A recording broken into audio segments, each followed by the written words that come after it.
Baik, Bismillah dari Fulanah dari Surabaya. Bismillah. Ustadz mau tanya, bagaimana menyikapi mertua angkat, ibu angkat suami maksudnya, dia tidak punya anak kandung, yang suka mengadu domba anak-anak angkatnya dan menantu-menantunya, dan sering menjelek-jelekan anak-anak angkat dan menantu-menantunya. Mertua juga sering gosipin tetangga, sering menjelek-jelekan tetangga atau bermuka dua. Bermuka dua itu berarti lain di hati, lain di ini saja, di ngomong lain. Dan merasa paling benar sendiri, tidak pernah merasa bersalah, bukan dengan anak dan menantunya saja, sama keponakan-keponakannya juga dia tidak baik hubungan kekeluargaannya. Keponakan-keponakannya juga tidak ada yang suka sama dia. Kakak dan adik-adiknya juga paham sifat dan kelakuannya yang jelek itu. Sudah sering saya ingatkan baik-baik, tapi jawabannya selalu menyakitkan. Saya sudah bersabar bertahun-tahun ikut suami tinggal di rumah mertua angkat. Suami sejak awal nikah saya ajak mandiri, tapi suami tidak mau dan pinginnya tinggal bersama ibu angkatnya. Alhamdulillah kalau hubungan dengan mertua orang tua kandungnya baik-baik saja. Yang saya tanyakan Ustadz, yang pertama, apakah saya boleh nyuekin mertua angkat karena sudah jenuh dan capek dengan sifat dan tingkah lakunya yang sering menyakitkan hati. Dulu saya birrul walidain kepada kedua-duanya, ibu kandung dan ibu angkat juga. Karena ibu angkat kelakuannya jelek dari dulu, nggak berubah baik. Sekarang saya malas sama dia. Terus pertanyaan kedua, apakah saya sudah cukup hanya birrul walidain kepada ibu kandungnya saja? Ini sebenarnya pertanyaan cuma dua, tapi ceritanya panjang. Ya, baik. Dari yang dibacakan tadi, pertanyaan dari seorang ibu dari seorang ibu di Surabaya, saya menangkap beberapa poin. Yang pertama adalah masalah akhlak. Demikian pula lisannya gitu ya, yang disampaikan tadi lisannya jelek gitu ngadu domba dan yang lainnya, dan seterusnya. Ini adalah masalah akhlak, gitu. Masalah akhlak secara umum, masalah akhlak. Maka kita perlu sampaikan hadis Nabi Sallallahu Alaihi Wasallam tentang seseorang yang bertanya kepada beliau Sallallahu Alaihi Wasallam, ya Rasulullah, ada seorang wanita qawamah ahli sholat, sawamah ahli puasa, bukan sekedar qaimah orang yang menjalankan sholat, dan bukan sekedar sawimah orang yang menjalankan puasa, tapi ahli sholat, ahli puasa. Jadi sholatnya selain yang wajib juga yang sunnah-sunnah luar biasa. Selain yang wajib Ramadan, puasanya juga yang sunnah-sunnah luar biasa. Tapi ya Rasulullah, dia jelek kepada tetangganya. Apa kata Nabi Sallallahu Alaihi Wasallam? Hiya finnar. Dia di neraka. Jelek kepada tetangganya, maka dia di neraka. Apalagi yang disampaikan terkait dengan familinya. Jelek kepada famili, dosanya lebih besar. Sebagaimana seseorang berbuat baik kepada orang lain itu berpahala, ketika berbuat baik kepada kerabatnya pahala lebih besar. Karena kalau berbuat kepada orang lain kebaikan, ya sebatas pahala kebaikan itu. Tapi kalau kepada keluarga, pahala kebaikan dan pahala silaturahim. Nah, tadi disebutkan oleh Nabi Sallallahu Alaihi Wasallam dia di neraka. Artinya apa? Artinya adalah jangan sampai terjadi orang hubungannya dengan Allah bagus, tetapi dengan sekitarnya jelek. Wah, saya kan sudah bagus sama Allah. Allah yang punya surga dan yang punya neraka. Hubungannya sudah bagus. Kemudian dia kurang perhatian dengan sekitarnya, maka menjadi terhalang ke surganya atau menjadi penuh kendala. Karena hablum minallah dan hablum minannas sesuatu yang tidak bisa dipisahkan. Harus baik dengan Allah, juga harus baik dengan sesama manusia. Dan coba kita lihat di dalam hadis-hadis tentang akhlak, Masya Allah, banyak sekali yang menyebabkan orang masuk surga karena akhlak. Banyak sekali. Misalnya menyingkirkan duri atau sesuatu yang mengganggu di jalan, dan Allah ridho memasukkan dia ke dalam surga. Kemudian apalagi yang terkait dengan akhlak, ya. bagaimana? Anjing itu, kemudian baik kepada anjing. Ini bukan kepada manusia loh. Yeah. Jadi bersikap baik kepada anjing, ngasih minum yang kehausan. Allah berterima kasih dan masukkannya ke dalam surga. Dan yang lain-lain termasuk di dalam masalah berbicara. Dalam masalah berbicara, orang tahu bahwasanya dirinya benar, tetapi kemudian seandainya maju untuk berdebat, bisa saja orang tahu dirinya benar kok. Tapi kata Nabi, aku jamin dengan surga bagian tengah bagi orang yang meninggalkan perdebatan meskipun tahu dirinya benar. Karena perdebatan gak ada baiknya, bisa menyebabkan hal-hal dan yang lainnya ketika tidak paham tentang fikih perdebatan. Maka sebaiknya ditinggalkan. Nah, banyak sekali hadis-hadis tentang masalah akhlak gitu ya, termasuk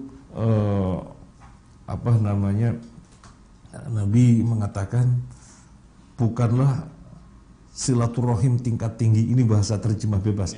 Bukanlah silaturahim tingkat tinggi adalah bukanlah silaturahim itu membalas pemberian. Padahal kita tahu membalas pemberian itu silaturahim apa bukan? Silaturahim dong. Bibi ngasih dan kita balas, kan terjadi apa? Hubungan ya. Terjadi hubungan, berarti kan silah, hubungan. Tapi Nabi mengatakan bukan itu silaturahim. Yang dimaksud Nabi bukan silaturahim kelas tinggi.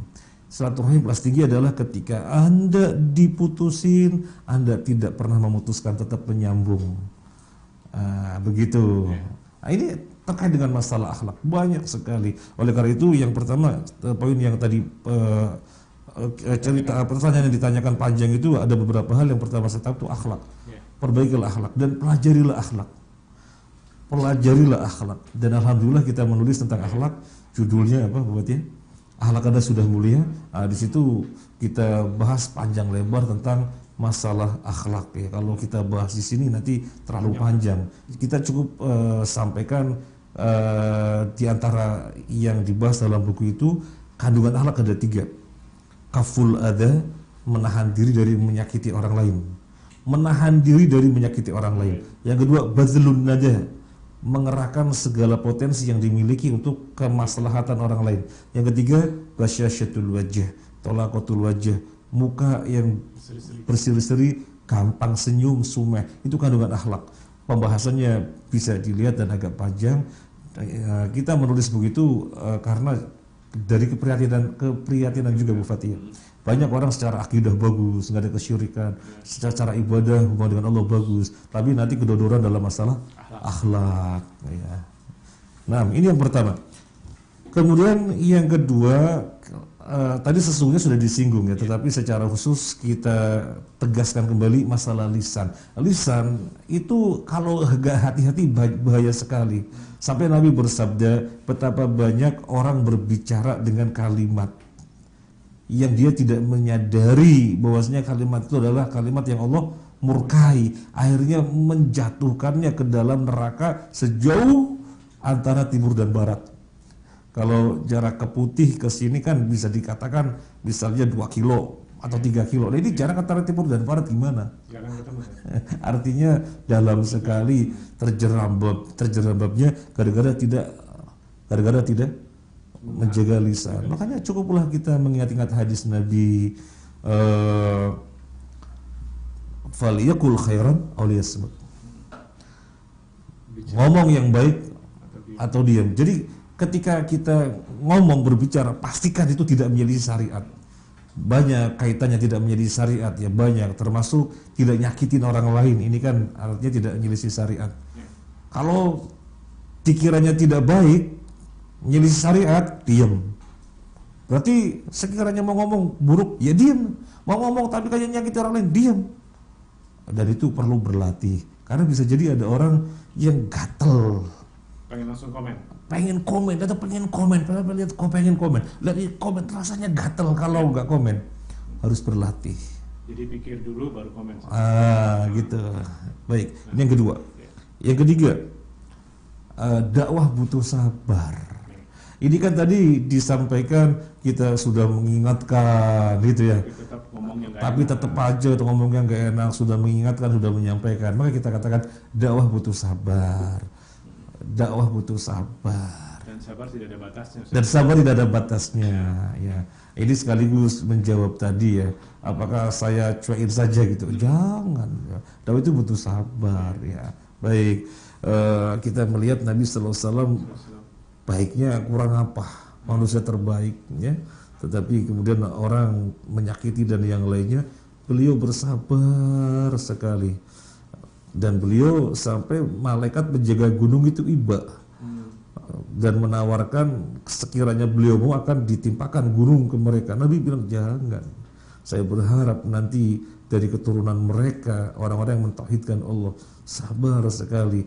Dan beliau sudah disakiti sedemikian rupa, dilempari dengan batu, kemudian diteriakin orang gila. Nah, yang bertanya tadi kan nggak sampai segitunya gitu ya. Maka dengan kita sampaikan tentang teladan sabarnya Nabi, semoga bisa memotivasi. Dakwah butuh sabar. Kemudian yang ketiga yang termasuk bisa memotivasi juga sehingga bisa lebih bersabar, bisa lebih berketeguhan di dalam menjalani kesabaran adalah pahala itu tergantung tingkat rintangannya. Jadi cara berpikirnya begini, punya mertua angkat tadi ya, punya mertua angkat begini, maka cara berpikirnya suatu hikmah. Dengan kondisi mertua angkat yang seperti ini, saya bisa berpahala lebih banyak karena rintangannya berat kan begitu. Rintangannya berat, berarti saya lebih banyak berpahala. Nah ini akhirnya bisa lebih menguatkan kesabarannya dengan mengingat mungkin bentuk kasih sayangnya Allah pada kita, Ustaz. Nah, kemudian lari ke sana juga dengan seperti ini Allah bisa jadi menghendaki saya berpahala lebih banyak melalui ini, harus bersabar. Gitu. Nah, kemudian yang berikutnya yang ingin kita sampaikan adalah yang ideal setelah orang menikah jangan tinggal bersama orang tua. Jangan tinggal bersama mertua, tinggal rumah sendiri. Kan belum punya rumah misalnya, ngontrak. Lah untuk kontrak berat, kos. Karena yang ideal adalah jangan serumah dengan orang tua. Jangan, itu ideal. Jadi banyak fadilahnya. Yang pertama apa? Belajar kemandirian dari awal. Yang kedua, kalau ada apa-apa berdua yang menangani. Yang ketiga, ya, yang namanya keluarga itu kan ada ipar dari yang lainnya. Itu akhirnya berat untuk mengantisipasi masalah aurat. Tapi kalau dengan rumah sendiri, bebas kan nggak ada saudara ipar dari yang lainnya yang bukan mahram gitu. Dan hal-hal yang lain kebaikan akan banyak ketika pisah dari orang tua. Nah ini tadi disampaikan bahwasanya suaminya nyaman tinggal di mertua angkatnya. Maka kita sampaikan yang ideal jangan, tapi misah, beli rumah sendiri kalau memang Allah kasih rezeki beli rumah sendiri, kalau enggak ya ngontrak, kalau enggak ya kos dan seterusnya. Itu yang ideal. Itu yang ideal. Tapi kalau misalnya ada permasalahan lain, apa permasalahannya? Misalnya ternyata mertua angkat ini sendirian dan perlu ditemanin, itu berat loh, karena mertua angkat sesungguhnya bukan mahram ya. Berarti gimana? Dia seorang ibu wanita, sementara suaminya anak angkatnya bukan mahram kan? Gimana nanti kemudian muamalahnya, masalah jabat tangan, kemudian ibu mertua lepas pakaian yang membuka aurat, repot tuh, repot sekali. Ya. Atau mungkin juga yang dimaksud mertua angkat itu mungkin adiknya dari ibu, misalnya saat yang kemudian dia nggak punya anak terus nggak ngambil. Adiknya ibu sendiri bibi, bibi mahram, bibi mahram. Jadi dalam hal ini nggak ada masalah kalau bibi mahram. Tetapi di dalam hal kebaikan berumah tangga adalah misah, tetap misah. Kemudian pertanyaannya, apakah boleh cuekin? Saya sudah sekian lama, sekarang mau cuekin saja? Jangan. Jawabannya tadi butuh sabar, butuh sabar. Terus kalau birrudal tadi sudah terjawab sebenarnya. Sudah terjawab langsung ya. Ya birrudal Palembang ya harus sama dengan. Iya. Nah. Iya baik demikian Fulana dari Surabaya jawaban dari Ustadz Muhammad Yasin.